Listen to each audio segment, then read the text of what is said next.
안녕하세요. 이번 시간에는 우리 교과서 59쪽에 이생규장전을 할 텐데요. 다들 이생규장전 펴도록 하고요. 감상 열기 보면 누군가를 좋아해 본 경험이 있는가, 그 다음에 전쟁은 우리 삶에서 어떤 영향을 미치는가 나와 있네요.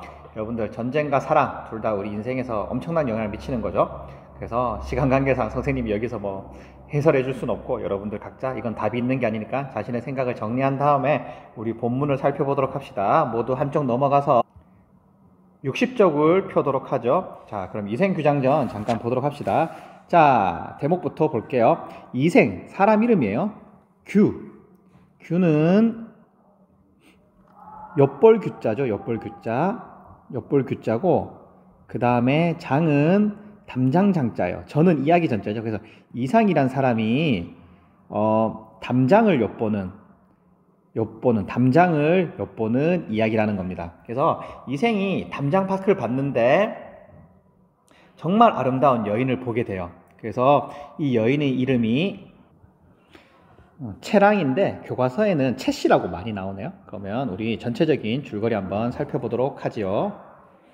자, 이생이라는 남자가 있었는데 우연히 길을 걷다가 이렇게 담장 너머로 집에 있는 채랑이라는, 교과서에는 채씨죠. 채씨로 이제 통일할게요. 채씨라는 이렇게 아름다운 여인을 보게 됩니다. 아름다운 여인을 보게 되고, 오늘날처럼 핸드폰이 있는 게 아니니까 뭘 주고받는다? 편지. 이렇게 편지를 주고받으면서 사랑을 고백하게 되는 거죠. 그래서 두 사람이 이렇게 서로 사랑한 사이가 됐는데 누가 반대를 하느냐? 이생의 아버지가 반대를 해요. 왜 아버지가 반대하느냐 하면은 당시에는 좀 아버지가 정해주는 사람이랑 결혼하는 그런 풍습이 있었던 거죠. 그래서 아버지가 이생한테 넌 내가 정해주는 사람이랑 결혼해야 돼 그러면서 반대를 하는 거죠. 그래서 이생이 멀리 떠나게 돼요. 아버지 명령에 따라 멀리 떠나게 됩니다. 그래서 채랑이 이렇게 병에 걸리게 되죠. 상사병이죠. 상사병. 사랑하는 사람을 너무 그리워하다가 이렇게 앓는 병, 상사병을 앓게 되죠. 상사병을 앓게 되다가 나중에 채랑 부모님께서 이생의 부모님을 설득해서 둘이 결국 결혼을 하게 됩니다. 둘이 결국 결혼을 하게 되는데 하필이면 행복하게 살다가 뭐가 발생하냐면은 홍건적의 난이 발생하게 돼요. 홍건적의 난. 여러분 이거 적을 필요 없어요. 이거는 그냥 선생님이 설명하는 거예요. 그냥 듣고만 있으세요. 홍건적의 난이 발생하게 되면서 가족이 이생과 채씨는 이렇게 뿔뿔이 흩어지게 되는 거죠. 뿔뿔이 흩어지게 됩니다.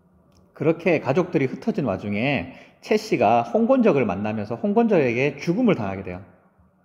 그래서 이생이 아내를 그리워하면서 굉장히 슬퍼했겠죠. 그러다가 아내의 영혼이 이생에게 나타납니다. 그래서 이생은 아내의 영혼과 이렇게 행복한 삶을 좀 보내다가 이 채씨 영혼이 나 이제 다시 저승으로 가야 된다 그러면서 이제 이별을 하게 되는 그런 내용입니다. 내용이 좀 판타지적인 면이 많은데요. 짧게 압축해서 설명했기 때문에 좀 황당한 내용일 수도 있는데 읽고 보면은 어느 정도 수긍이 가는 그런 면도 있어요. 그럼 우리 다 같이 본문 한번 살펴보도록 하죠. 자, 개성에 사는 이생은 앞부분의 줄거리합니다. 어느 봄 우연히 담 너머로 아름다운 여인을 보게 되고, 자, 이제 첫 번째 만남이 이루어진 거죠.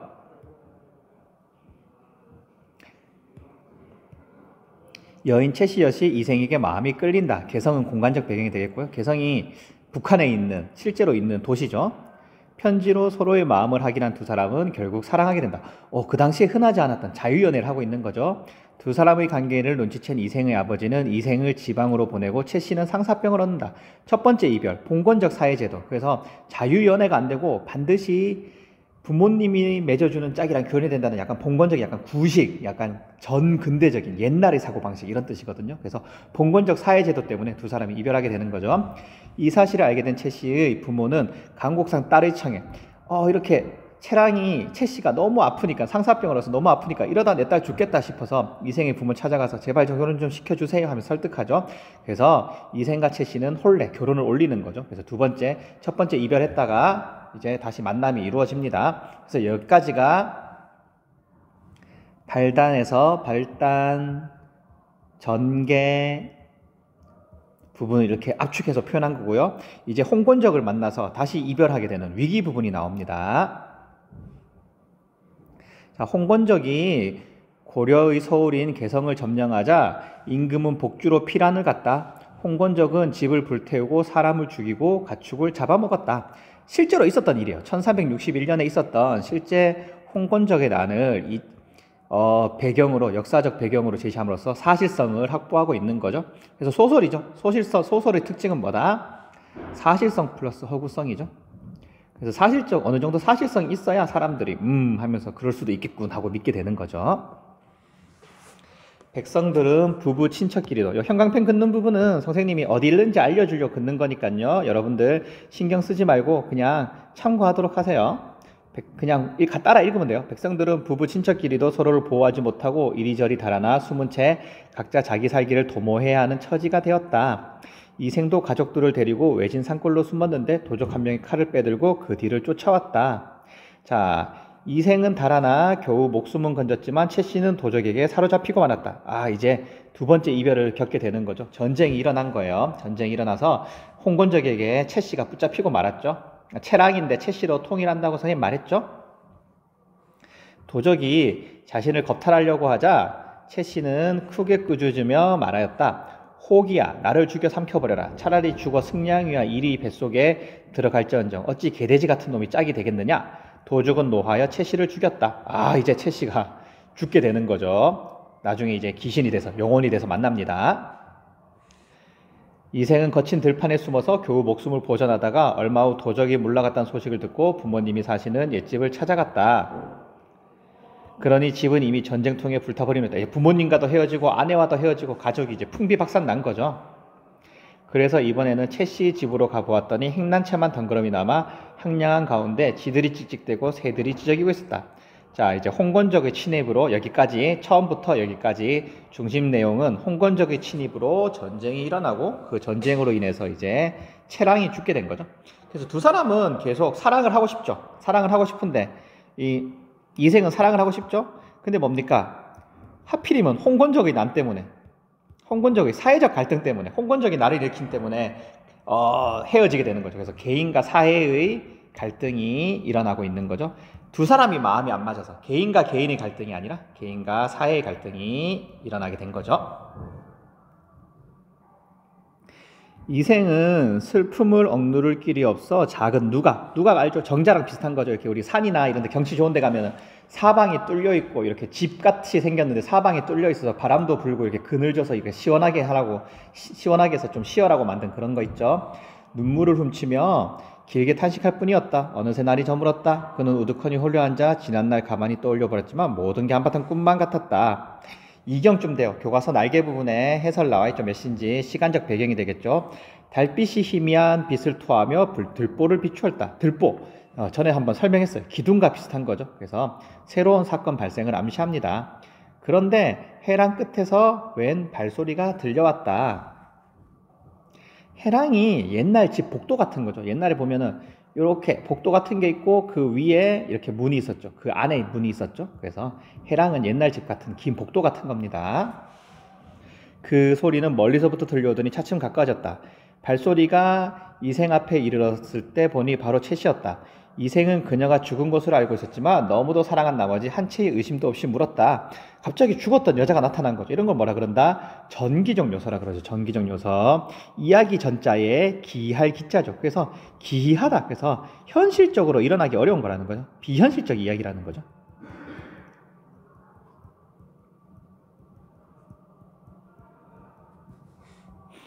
그래서 이제 묻습니다.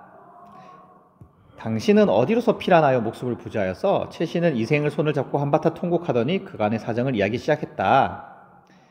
저는 본인이 양가 좋은 집안의 딸로서 어려서부터 아버지의 가르침을 받들어 수놓기와 바느질에 힘쓰고 시랑 글쓰기죠. 글쓰기라고 하면 되겠네요. 이니 예의 방도를 배울 뿐이었습니다.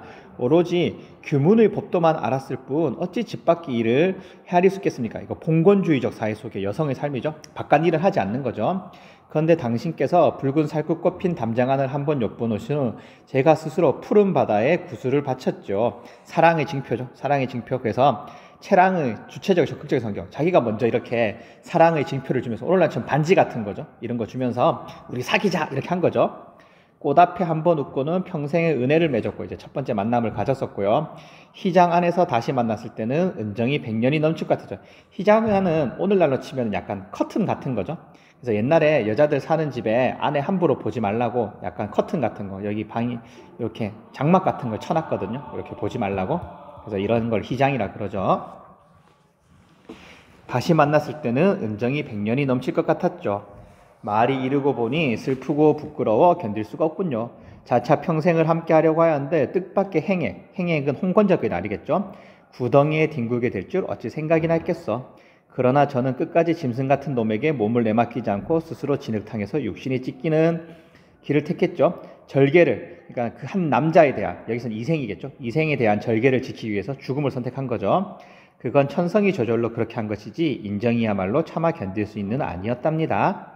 외진 산골짜기에 당신과 헤어진 이로 짝을 잃고 홀로 날아가는 새의 신세가 된 것이 너무 안쓰럽습니다. 자, 이생과 헤어진 자신의 모습을 뭡니까? 홀로 날아가는 새에 비유했네요. 집도 없어지고 부모님도 돌아가셨으니 고단한 혼백조차 영혼조차 의지할 곳이 없었으나 저리가 이렇게 한 사람에게 뭐 충성을 다한다. 한 사람만 모시는 거죠. 한 사람만 모신다. 모신 지조, 절개 이거랑 비슷한 의미죠. 뭐 지조, 절개 다 비슷한 말이죠. 기중하고 목숨은 가벼운 유교적 세계죠. 이렇게 지조와 절개, 절의를 굉장히 중시하는 거죠. 세잔한 몸뚱이야 망정 치욕을 면한 것이 다행이라 생각했지요. 자, 여러분들 이제 요 밑에 부분은 각자 한번 읽어보도록 하고요. 우리 이제 교과서 62쪽으로 넘어가도록 합시다. 자, 여러분들 62쪽도 여기 첫째 줄부터 9번째 줄까지는 바라던 바요 같아는 각자 9번째 줄까지는 각자 읽어보도록 하고요. 하나, 단어 의미가 조금 어려운 거 삼생이라는 단어가 좀 어려울 건데요. 나머지 뭐 추연, 치굴 이런 거는 교과서에 나와 있으니까 넘어가고 삼생은 전생, 내가 태어나기 전생의 현생, 지금 사는 생의 내생, 다음 생을 뜻하는 거다. 요것만 알면 되겠네요. 자, 두 사람은 이제 본격적으로 여러분들 8번째 줄까지요. 각자 읽고요. 9번째 줄부터 선생님이 할게요. 필기 잘못했네요. 여기 9번째 줄이 아니라 8번째 줄이죠. 그건 내가 바라던 바요. 두 사람은 다정하게 마주 앉아 그간의 해포를 풀었다. 그러다 재산을 얼마나 도적당해 약탈당했는가 간에 묻자 채씨가 말하였다. 조금도 잃지 않았어요. 아무 산 아무 골짜기에 묻어두었답니다. 여러분들 아까도 설명했지만 파란색으로 긋는 거는 필기하는 게 아니라 선생님이 그냥 어디 있는지 표시하는 거예요. 이생이 또 물었다. 양가 부모님 유해는 그러니까 유해는 시체죠. 어디에 있어? 채씨가 대답하였다. 아무 곳에 그냥 버려져 있는 상태입니다. 두 사람은 정에는 해포랑 똑같은 말이죠. 정의 해포 똑같은 말입니다. 다 나눈 후 나란히 잠자리에 들었다. 지극한 즐거움이 예전과 같았다. 자, 여기까지 중심 생각은 이제 이생과 죽은 이씨 아니죠. 이씨가 아니라 채씨죠. 채씨. 이생과 죽은 채씨가 재해를 한 거죠. 재해가 다시 만난 거죠. 다음날 채씨와 이생은 함께 재물이 묻혀있는 곳을 찾아갔다. 과연 금은 여러 덩이와 얼마간의 재물을 얻을 수 있었다. 그들은 또 양가 부모님의 유구를 수습한 금과 재물을 팔아 각각 오간사 기슬에 합장하였다. 합장, 여러 사람의 시선을 묻은 거죠. 묘소에 나무를 심고 제사를 드려 예를 극진히 간치었다. 유교적 도리인 효를 실천한 거죠. 그래서 유교에서는 뭡니까? 제사 잘 지내고 차례 잘 지내는 걸 굉장히 중요시하죠. 그래서 그걸 한 거예요. 그래서 그 뒤 벼슬을 구하지 않고 채씨와 함께 살았다. 목숨을 구하고 달아났던 종들도 다시 스스로 돌아왔다. 이생은 이때부터 인간사에 게을러져서 비록 친척이나 손님들의 기륭사, 뭐 좋은 일이나 나쁜 일, 뭐 결혼했거나 길은 뭐 결혼이나 이런 거겠죠. 흉은 뭐 누구 돌아가셨거나 이런 거겠죠. 할애하고 조문해야 할 일이 있어도 할애가 뭐 인사하는 거죠. 그래서 그런 거에 참여하지 않았다는 거죠. 밖으로 나가지 않았다. 그는 항상 채씨와 더불어 시를 지어 주고받으며 금실 좋게 사이좋게 행복한 시간을 보냈다. 그렇게 몇 년이 흘렀다. 자, 여기서부터 여기까지 이생이 속세와 연을 끊고 채씨와 행복하게 지낸 거죠. 어느 날 저녁 채씨가 이생에게 말했다. 3번이나 좋은 시절을 만났지만 세상 일은 뜻대로 되지 않고 어그러지기만 하네요. 그래서 3번이나 처음에는 두 사람이 이제 처음 만났던 거죠. 그 다음에 부모님의 반대를 이겨내고 결혼한 거죠. 그 다음에 채씨가 영혼이 돼서 이제 채씨 영혼과 만난 거죠. 즐거움이 다하기도 전에 갑자기 슬픈 이별이 닥쳐오니 말이에요. 그러면 마침내 오열하기 시작했다. 이생은 깜짝 놀라서 물었다. 자, 다들 교과서 61쪽 합니다. 무슨 일로 그러시오? 채씨가 대답하였다. 저승길의 운수는 피할 수 없습니다. 하느님께서 저와 당신의 영분이 아직 끝나지 않았고 또 저희가 아무런 제약도 저지르지 않았음을 아시고 이 몸을 환생시켜 당신과 지내며 잠시 시름을 잊게 해주신 거였습니다. 이 밑줄 그은 부분 뭡니까? 채씨가 다시 이렇게 나온 거죠. 다시 인간으로 나온 거죠. 이생을 만날 수 있었던 이유, 필연성과 개연성을 부여하는 거죠. 너가 현생에서 제약도 저지르지 않았고 사랑이 아직 있기 때문에 보내준 거라는 거죠. 그래서 뜬금없이 온 게 아니죠. 한생은 인간으로 다시 태어났기보다는 어쨌든 귀신이지만 이승세계에 내려온 걸 뜻하는 거죠. 채씨가 지금 인간은 아니죠. 귀신인 상태죠. 영혼인 상태죠. 그러나 인간 세상에 오랫동안 머물면서 산 사람을 미혹시킬 수는 없습니다. 이승과 저승의 경계가 있다는 거죠. 미혹은 약간 판단을 흐리게 한다? 약간 사람의 그런 생각이나 이런 사상 같은 걸 흐리게 하는 걸 말하는 거죠. 채씨는 시녀를 시켜 이렇게 하인이죠. 시켜 술을 올리고는 옥춘누에 맞추어 옥누춘에 맞추어 노래를 부르면서 이생에게 술을 권하였다. 자, 여기서 이제 시가 나오죠. 자, 옛날에는 고전 소설에 이렇게 중간에 시가 삽입되는 경우가 굉장히 많아요. 창과 방패가 눈에 가득한 싸움터, 홍건적의 침입으로 어지러운 세상이죠. 옥이 부서지고 꽃도 흩날리고 원앙새도 짝을 잃네. 죽음을 맞는 채씨의 상황과 유사한 거죠. 그 다음에 여기저기 흩어진 해골은 누가 묻어주랴. 피에 젖어 떠드는 영혼 하소연할 것 없어라. 무산선녀 고당에 한번 내려온 후, 자, 무산선녀는 밑에 의미가 나와 있습니다. 여기서 채씨를 상징하는 거죠. 깨졌던 거울이 다시 갈라지니 마음만 쓰려라. 이제 만났는데 다시 이별하게 된 거죠. 이제 한번 이별하면 둘 사이 아득하리죠. 세 번째 이별하면은 완전히 차원이 달라지는 거죠. 이제 채씨는 저승세계로 가는 거죠. 하늘과 인간의 소식마저 막히리라. 이승과 저승 간의 거리감이 드러나네요. 자, 삽입시의 역할 보면 이거 당연히 필기해야 되겠죠. 슬픈 분위기를 형성하고 그 다음에 이제 이별을 얘기하고 있으니까요. 슬픈 분위기 형성하고 비유적으로, 그렇죠. 무산선녀라든지 이런 것들 인물을 하면서 그 다음에 뭐 깨졌던 거울이 갈라진다, 뭐 옥이 부서진다, 꽃도 흩날린다, 뭐 이별을 이렇게 표현한 거죠. 죽음과 이별을 이렇게 표현한 거죠. 그 다음에 사건 전개 방향암시, 마지막 행 보면은 하늘과 인간 사이 소식마저 망케어라. 이제 둘이 다시는 못 만날 거라는 걸 암시하는 거죠. 채씨는 한마디 노래를 부를 때마다 눈물을 삼키느라 곡조를 제대로 이어가지 못하였다. 이생도 슬픔을 걷잡지 못하여 말하였다. 내 차라리 당신과 함께 저 세상으로 갈전정 무료히 홀로 살아남을 수 있겠어. 지난번 난리를 겪은 후 친척들과 종들은 뿔뿔이 흩어지고 사자성어로 풍비박산, 완전히 뭐 다 부서졌다는 거죠. 돌아가신 부모님의 유해가 들판에 버려져 있을 때 당신이 아니었다면 누가 부모님을 묻어드릴 수 있었겠어. 옛 성현이 말씀하시기를 어버이 살아계실 때는 예로서 섬기고 돌아가신 후에는 예로서 장사를 지내야 된다고 했는데 효를 중시하는 거죠. 살아계실 때도 잘 섬기고 죽어서도 장례나 차례를 잘 지내야 된다는 거죠. 당신의 천성이 효성스럽고 인정이 두터웠기 때문에 그런 일을 다 처리할 수 있었던 것이요. 당신의 정성에 너무나도 감격하지만 한편으론 나에 대한 부끄러움이 참을 길이 없었어. 홍곤적인 난 때 이제 혼자 도망가서 이제 살아남은 거죠. 아내는 죽고 부모님도 다 돌아가시고 부디 그대는 인간 세상에 더 오래 머물다가 100년 후에 나와 함께 흙으로 돌아가시구려. 자, 다들 교과서 64쪽 합니다. 64쪽 펴세요. 자, 여러분들 64쪽 쭉 내용 각자 한번 읽어보도록 하고요. 선생님은 밑에서 두 번째 줄부터 16번째 줄부터 이제 설명하도록 할게요. 이 부분만 보면 될 것 같아요. 자, 이야기를 들은 사람들마다 애처로워하며 그들의 저리를 사모하지 않는 이가 없었다. 그래서 설화적 기법을 사용하여 여운을 주는 거죠. 자, 이 부분의 중심 생각은 채씨가 이승을 떠나고 이제 이생도 세상을 떠난 거죠. 네. 그 다음에 설화가 이렇게 전해져 내려오는 이야기죠. 이렇게 입에서 입으로 전해져 내려오는 이야기죠. 그래서 뭐 우리 할아버지 할머니가 뭐 옛날에 뭐 호랑이 담배 피던 시절에 이런 이야기 있었어처럼 마치 전해져 내려오는 이야기처럼 이렇게 얘기하고 있는 거죠. 그럼으로써 여운을 주고 있습니다. 그래서 우리가 생각하게 하는 거죠. 무슨 할아버지나 할머니한테 옛날 이야기 듣는 것처럼 이런 느낌을 주면서 여운을 주고 하고 있습니다. 자, 다들 교과서 66쪽을 펴도록 하죠. 자, 채척전의 줄거리가 나와 있죠. 3번 문제에. 채척전의 줄거리 한번 보면서 이생규장전이랑 비교하는 그런 문제네요. 채척전 줄거리 해석해 줄게요. 남원의 가난한 유생 채척은 부인이 친구인 정상사와 집으로 공부하러 다닌다. 정상사의 친척이자 갑은 심수의 딸 오경은 채척에게 마음을 끌려 시를 써서 보냈고 이생규장이랑 똑같네요. 서로 시를 써서 이렇게 마음을 주고받는 거죠.